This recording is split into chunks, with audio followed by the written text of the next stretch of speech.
નવોઢા ન પ્રૌઢા ન મુગ્ધા ન બાલી કરો ધાવીરો ધાનીરો ધાપાલે અભંગાન ગંગા ત્રિભંગાન જાની અનંગાન ગંગા સુરંગા પિસાની શિખર પે ફુહારો અસ્વરૂપ તોરો અજોની છુપાવે વટે ફંદ મોરો પ્રૌઢ સિંધુ પરે ઝુકતી પશ્ચિમે મધ્યમાં ગેસિયાની ગટારી ગને હિંદ દેવી દણી કમર પર ચમકતી દ્રઢકસી તીક્ષ્ણ જાણે કટારી પહાડ ઉન્નત મુખે કીર્તિ ઉચ્ચારતા અને ગરજતી જલનિધિ જ્ઞાન સરણી એવી ભારતી ભૌમની બંધુ તની આવડી ધન્ય હો ધન ગુજરાત ધરણી એવી જીંજુવાડાની આ શક્તિ ભૂમિ જીંજુડાની ધીંગી ધરતી એ જીંજુવાડાની ધરતીમાં જાગતી જોત આજ પણ જેના થાપા આજ પણ જેના આ જીંજુવાડાની ધરતીના કણે કણમાં ભગવતીના રણકાર માના વાગે છે માં માં માં રાજલ રાજલ રાજલ એવી આઈ રાજલ ઉદાની એ માં ભગવતીનો આજની રઢિયાળી રાતનો આ પ્રોગ્રામ માની વંદના કરવાનો પ્રોગ્રામ બધા જ કલાકારોએ ખૂબ આનંદ કરાવે છે હજી કરાવશે પૂજ્ય માડી પધાર્યા છે માના ચરણમાં વંદન કરી પધારેલા બધા જ વડીલો મુરબીઓ માતાઓ બહેનો આવું સરસ આયોજન જે કર્યું છે અહીંયા બધાએ મળીને એ પછી કોની માજન હોય તોય ભલે ભાણિયા હોય તોય ભલે અમારે બધાય ઝાલાથી લઈને બધા દરબારો હોય તોય ભલે અને ઇતર સમાજના માના ચરણમાં આવે એટલે જેમ સેલી લીટી મેં કીધી શિખર પે ફુહારો અસો રૂપ તોરો અને અજોની છુપાવે કટે ફંદ મોરો અજોની છુપાવા વાળી માં જગદંબા અજોની છુપાવે એટલે હું અને તમે આપણા જીવનમાં ન બનવાની ઘટના થવાની હોય કુટુંબમાં પરિવારમાં ક્યાંય ન બનવાનું હોય એ આપણને ખબર ન હોય પણ રાજનને ખબર પડી જાય ન બનવાની ઘટના જ્યારે અજુગતું બનવાનું હોય ને ત્યારે એ કાળ પોતે આવતો હોય તો કાળના જડબાને આમ ઝાલી અને રાજલ એમ કહી દે કે રાજલ સોરું છે એનું રૂવાડું ખાંડું ન થવા દેવાય પાછો વળી જા કાળ પાછો વળી જા કાળ એવી ભગવતી એવી માં આપણે ત્યાં સનાતન ધર્મમાં બ્રહ્મા વિષ્ણુ અને મહેશ પાલન કરતા પોષણ કરતા અને વિનાશ કરતા પણ ભગવાન શિવ મહાદેવ છે ભોળિયો નાથ છે કાલન કો મહાકાલ નમો વાજ ભૂતાજ થાનમ ભયાનમ જટા માહી ગંગા જલ્લકે પ્રિયાનમ ત્રયમ નેત્ર જાલા જલમ ચંદ બાલમ વિષમકંઠ માલા ગલય રૂંડ માલમ મિટે સંકટમ વાટ ઘાટમ વિઘટમ રટે નામ તો કોટી કાટે કસટમ ગીરા ગોરીંગર ધાંગ કૈલાસ વસ્તે નમસ્તે નમસ્તે નમસ્તે નમસ્તે એવો મહાદેવ છે ભોળિયો નાથ જે છે શિવ છે એ શિવ સમાધિમાં વયા જાય ભગવાન વિષ્ણુ છે એ વિષ્ણુ પોટી જાય વિષ્ણુ પોટી એકાદશી આપણે આવે વિષ્ણુ પોટી જાય શિવ સમાધિમાં વયા જાય અને બ્રહ્માની ઘડી બદલે ત્યારે આ બ્રહ્માંડ આખાનું દુનિયાનું ત્રણ લોકનું સંચાલન કોણ કરે તો કે ન જાગે ન જોવે ન હાલે ન ડોલે ગોપતિ ન સતી કરંતી ગિલોલે માં છે એ સંચાલન કરવા વાળી જાગતી જોત જગદંબા છે એ પછી સતયુગ હોય ત્રેતા હોય દ્વાપર હોય કે કળિયુગ હોય મારો છોરું મને અવાજ કરે હાથ કરે આય રાજલ તો એમ કે મારો દીકરો મને બોલાવે કોઈ પણ કામ ચીંધે તો મારા દીકરાના કામ કરવા સિવાય મારી પાસે બીજું કોઈ કામ જ નથી એકવાર હાચા દલથી હોંકારો પડકારો કરી દેતો ખબર હૈયાના ભાવથી જો કરો હાકલો ઢીંગલો ચીથરા ત્રણ પડકારો દઈને આહુતિ આપે અમે કોઈ ગાય કોઈ વગાડીને હવની રીતે બધા યજ્ઞમાં આહુતિ દેવા માટે આવ્યા છો એટલે બધાયનું ખૂબ અમારા દ્વારા આયોજક મિત્રો દ્વારા એક શ્રદ્ધા અને ભાવથી આયોજન એક તો પેલા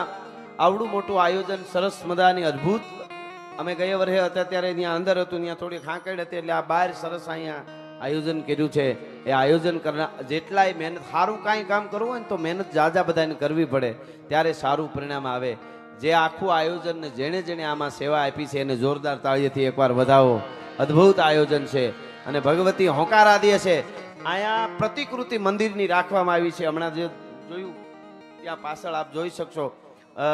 એવું અદ્ભુત મંદિર બનવાનું છે અહીં માનું અને આપણે ત્યાં સ્થાપત્ય હોય મંદિર હોય ત્યારે એમ માનવું કે દેશનો ઉદ્ધાર દેશ આગળ જઈ રહ્યો છે અને આપણી સનાતન પરંપરામાં આપણે ત્યાં બહુ જરૂરી છે હવે આ બધું માતાજીના ઇતિહાસ હોય ભગવાનના હોય રામાયણ હોય મહાભારત હોય આપણા બધા જ ઇતિહાસો છે આ યુગમાં એને આપણે આપણા બાળકો સુધી સાચી જગ્યાએ નહીં પહોંચાડીએ તો અમુક તત્વો એવા નીકળ્યા છે જે ડુપ્લિકેટ મહાભારત, ડુપ્લિકેટ રામાયણ, માતાજીની વાતોને અવળાહવળી ફેરવી ખરાબ રીતે કરી અને ઓલરેડી હિન્દીમાં મુકાઈ ગયું છે યુટ્યુબમાં બધે. એ ન થાય એના માટે આપણે જાગશું. અહીંયા ખડે પગે મરદના બાસકા જેનાથી અહીં અમુક એવા બધા છે, મારે કોઈને નામ નથી દેવા, કે જેનાથી હામું કોઈથી ન હલાય એ અહીં માની સેવામાં હળિયું કાઢે છે ભલા માણસ, કે અમારી માનું જ્યારે કામ છે ત્યારે એમાં બધાય. હા, બહુ મોટી વાત છે. અને એમાં વનવીરસિંહ બાપુ એમની જે પેઢી આખી, અને સાહેબ એ વખતે હાથમાં તલવાર લઈને નીકળેલો ગરાહિયો એક જાલો, અને એને આઈ રાજલે એમ કે બસ ઘોડા ઉપર સવાર થઈને નીકળી જા, તલવારની ધાર ઉપર બેસી જાવ તો માનજે કે રાજલ ઉદાની બેઠી છે, સોવી આખી આપું તો માનજે કે હું રાજલ છું. એ ભગવતી જેને જેને જ્યારે જ્યારે જે વખતે જે માગ્યું છે એ આપવા વાળી માં છે,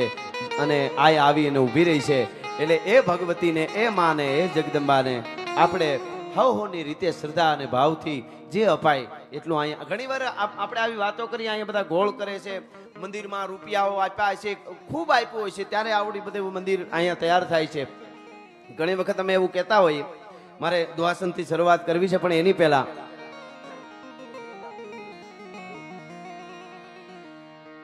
કે ઘણીવાર આપણને એમ થાય કે ભાઈ હા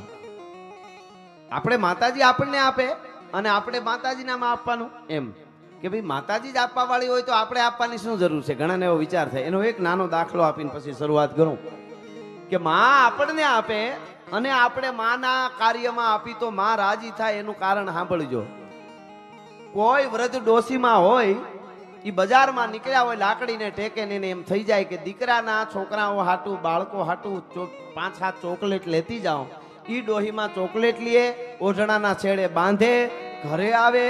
બાળક રમતું હોય, ઈ બાળકને મુઠ્ઠો ભરીને ચોકલેટ આપી દે. બાળકને દાદીમાં ઈ ચોકલેટ આપે એટલે બાળક કેટલું રાજી થઈ જાય. આહા, મારા દાદી ચોકલેટ લઈ આવ્યા. ઈ ચોકલેટ બાળક લઈ પોતા પાસે રાખે, રમે, એકાદી ચોકલેટ ખાય, બીજું ખિસ્સા હોય એમાં નાખે, અને રમતા રમતા કલાક પછી બાળકને એમ થાય કે મારા દાદીને ચોકલેટ આપું. અને ઈ બાળક એક ચોકલેટ ખિસ્સામાંથી કાઢી અને દાદીને દેવા જાય ને દાદી બહુ રાજી થાય, અરે મારો દીકરો મને ચોકલેટ દેવા આવ્યો. હકીકતમાં તો દાદી જ લઈ આવ્યા હતા, દાદી જ લઈ આવ્યા હતા, પણ પાછી દેવા થાય ને બાળક દેવા જાય, અને જેટલા દાદી રાજી થાય ને એટલા આપણને આપેલી સંપત્તિ આપી ત્યારે આ ઝીંઝવાડા વાળી રાજબાઈ રાજી થાય. ભલા માણસ કે મારા કાર્યમાં આપે છે, મારા આવા રૂડા કાર્યમાં, મંદિરના કાર્યમાં આપે છે. એવી ભગવતી છે, એવી માં છે. એટલે દુહાસનથી શરૂઆત કરીને સ્તુતિ કરીએ આપણે કે માં તો ઈ ધકમાર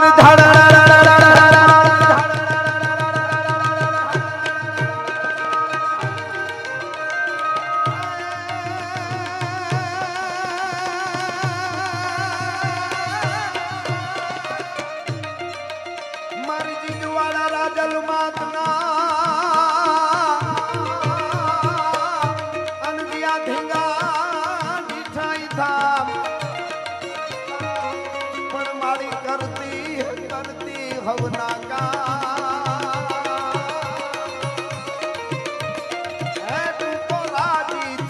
રાજબા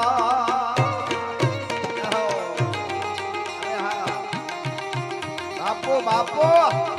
બાપો બાપો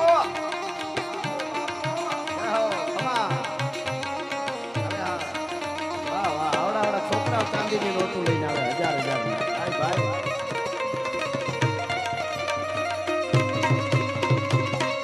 વાહ સોકસાઉ, વાહ સોકસાઉ, વાહ.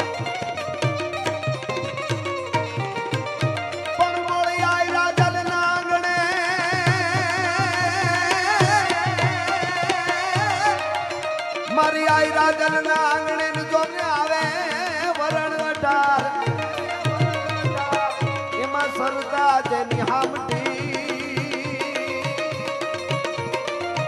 એમાં એનો ભવનો ઉતારી દે ભા. આપો બાપો